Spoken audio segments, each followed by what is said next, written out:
Hi friends, இது வந்து கவர்மெண்டால் வாங்கப்படுற ஃப்ரான்சி கிட்ட பற்றி தான் பார்க்க போகிறோம். உள்ளார என்னென்ன இருக்குன்னு இப்போ ஓப்பன் பண்ணி பார்ப்போம்.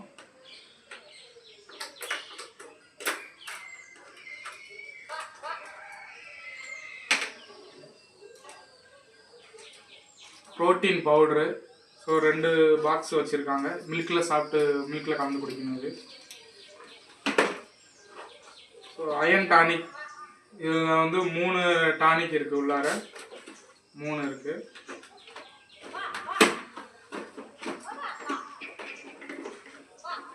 பேரிச்சம்பழம் 2 பாக்ஸ் உள்ளார வச்சுருக்காங்க. பார்த்தீங்கன்னா ஒயிட் டவல் ஒன்று, நெய் டப்பா ஒன்று, இது பார்த்தீங்கன்னா ஒரு கப்பு கலந்து குடிக்கிறதுக்கு வச்சுருக்காங்க. அதுக்கப்புறம் ஒரு பூச்சி மாத்திரை. ஸோ இதெல்லாமே இந்த கிட்டில் உள்ளார இருக்குது.